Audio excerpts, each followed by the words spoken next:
Well, hello, and this is Deno again.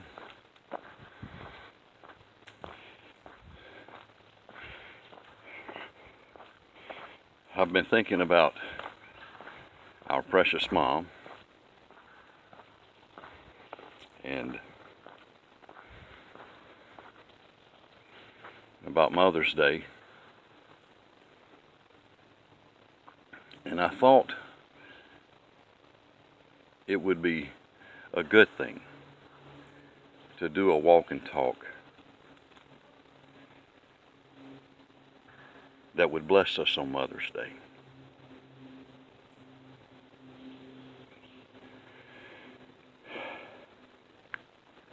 September the 15th, 1996 was a strange day for me. In those days, we were in the 10th day of our new restaurant.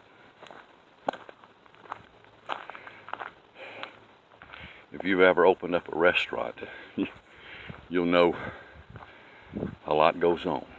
And you have to do your best to bring your A game, because you're laying the foundation of your reputation, the quality of food,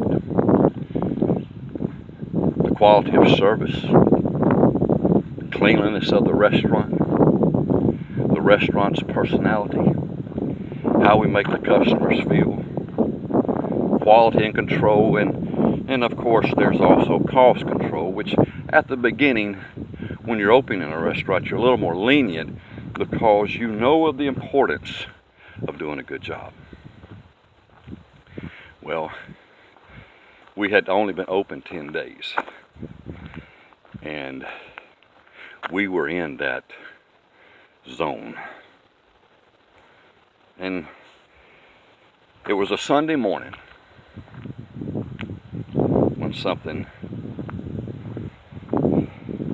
occurred that would change our life. But the night before, on September 15th, we were at my mom and dad's house celebrating my sister's daughter's first year birthday.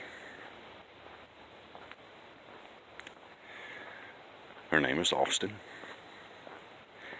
It was me and my 3 kids, and other family members were there, and we went through the birthday process and had a good time together. And the whole time there, I was like, wondering what's going on back at the restaurant, this and that, because the importance of doing a good job. But I was still enjoying the evening, and I sat next to my mom most of the evening. There was Miss America or Miss USA. One of the pageants was on. My mom loved watching those, and I remember we watched that, and it came to the end. Everybody else had left, came to the end of the pageant. Everybody else had left, and I looked over at Mom, and I said, well, Mom, it's time for us to go. And I told my kids, get your things together. We're fixing to leave. And I got up out of my seat, and I looked at my mom, and I reached down and just hugged her. And I pulled back,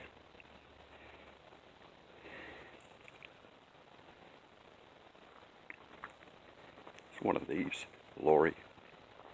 You know how you tell us it's one of these? Well, I was having one of those. And I'm having it now. But I hugged her, and I pulled back, and I looked at her in the face, and I said, Mom, I love you. And she smiled, and she said, I love you too, son.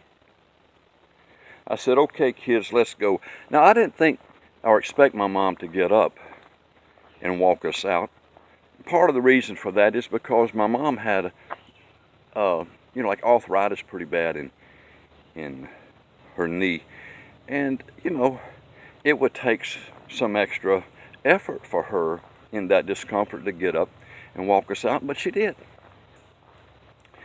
And she walked us out the kitchen door to where the garage door is, and she stopped, and I took my kids to the van. I put them inside the van, and I said, well, Mom, I guess I'll see you later. She said, okay, son. Well, I noticed she was still standing there. I went in front of the van to go to the other side, and midway across the front of the van, it was like I walked into something that was so soft, so cushiony, so awing, but yet it was affected me enough to where it stopped me. And when I stopped, I heard some words. And my mom I could see her, out of the peripheral vision of my eye. And those words were these, folks. How I heard them so clearly, because it was as clear as if you shouted them to me, or you told them to me. Those words were this: tell your mom you love her again. Well, the first thing I thought when I heard that, well, of course, was, wow, but why do you want me to tell her I love her again? I just told her I loved her in the house. But I knew this was one of those extraordinary moments. So I turned to my mom. Now, when I looked back over there, she had started walking toward the kitchen door, and I couldn't see her. So I elevated my voice and I said, hey, Mom. And she said, yes, son. I couldn't see her. I said, you know I love you. And she said, I love you too, Dennis. That's my real name. Deno's my nickname. My brother-in-law, Paul McGee, named me that name, I guess, over 15 years ago, and it stuck with me. Well, after I told her, Mom, you know I love her, and she told me back, I love you too, Dennis. She went on in the house, I went in the van, and I'm driving home, wondering why I had such an experience. And I said, Lord, why did you have me tell my mom I love her again? I mean, I just told her in the house. I listened, thought maybe, kind of hoping I would hear again.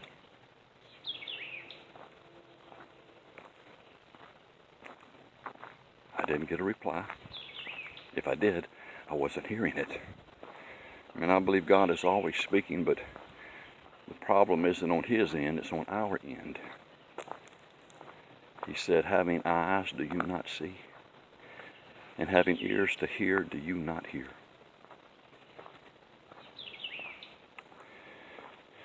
Well, we get home, and, I kept the experience to myself and went on to sleep that night, put the kids in bed.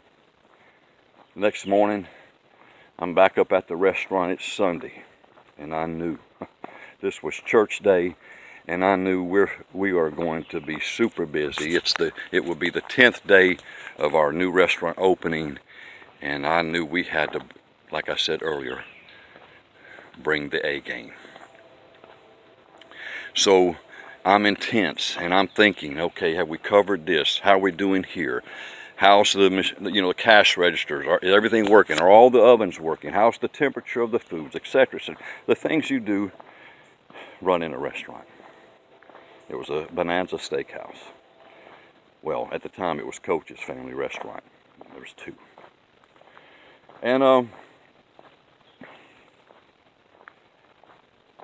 I went to the safe, and I put the money in the drawer to take it to the cash register. And on my way to the cash register, the phone rang. So here I got this drawer and this bag of money in my hands, and I backed up to the phone. I picked it up, and I said, "Thank you for calling Coach's Family Restaurant. May I help you?" And what I heard on the other side of the phone was a man crying deeply.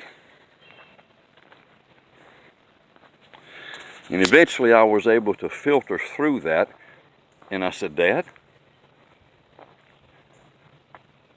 what's wrong?"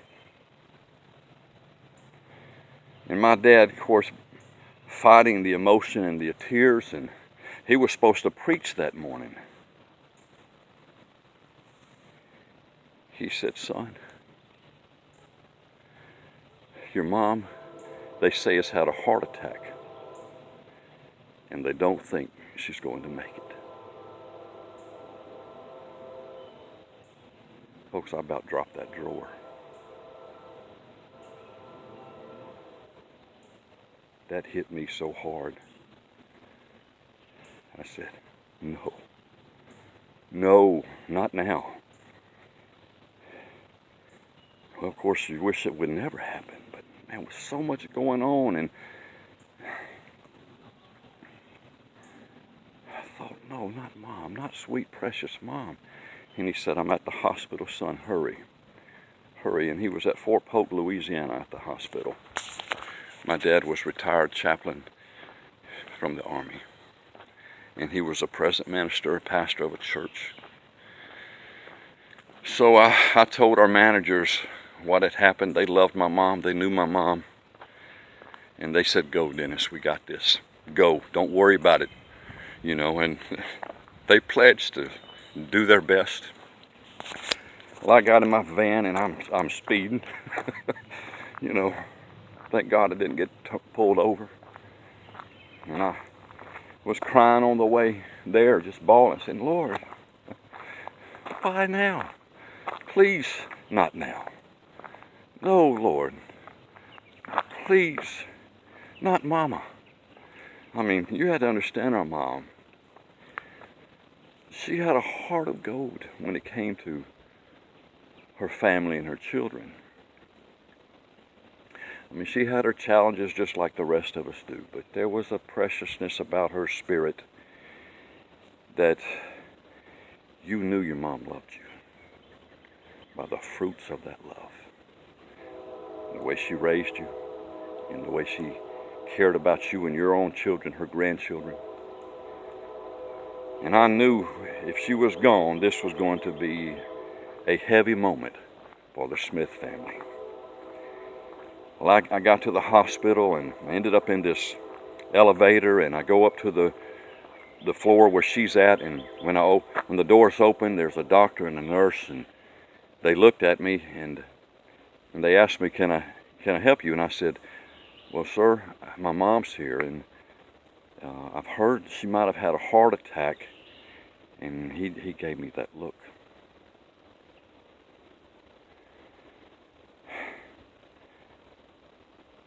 And I didn't want to see that look.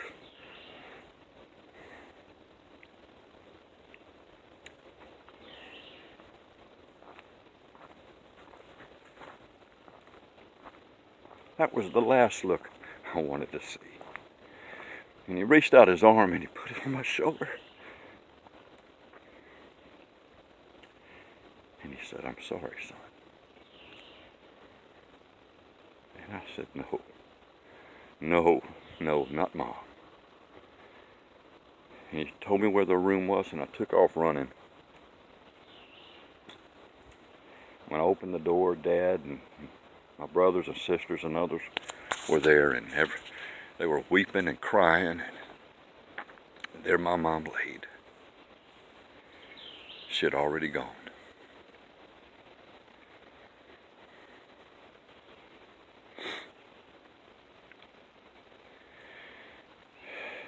Later, while I got alone, I contemplated what I was privileged, what I was allowed to experience the night before. You know how I wondered, why, Lord? Why did you have me to say to my mom that I loved her again? He knew. He knew what was just ahead.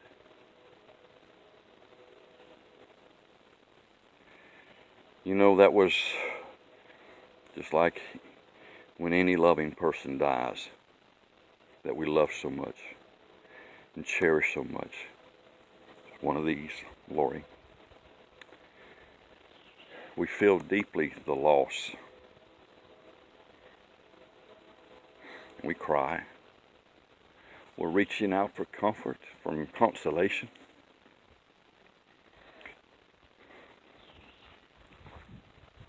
Because it's never easy.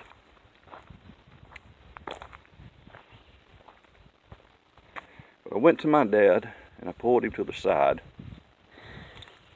a little while later and I said, Dad, I want to tell you something what happened. My dad was a preacher, folks.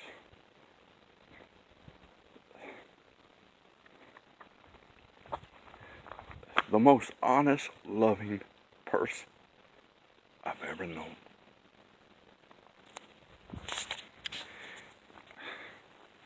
God, you gotta help me here. And I said, Dad, I gotta tell you what happened. And I told him. The voice told me, tell your mom you love her again. And so I obeyed that voice and I said, hey Mom, I love you. And she said, I love you too, Dennis. Well, one of the things we talked and he said, son, God granted you that. So that would be your last words to your mom and her last words to you. And why it was granted to me, folks, I don't know. But it is a place of comfort. Dad said, because, son, one of the things we know in this is that God knows and all is well. And I thought, truly those who die in the Lord, all is well. Friends, moms are special. I pray that this Mother's Day, you will let them know how dear they are to you. Because there will come a day when you want that hug, when you want that consolation that mothers seem like only their heart, their spirit can give us. It's not this.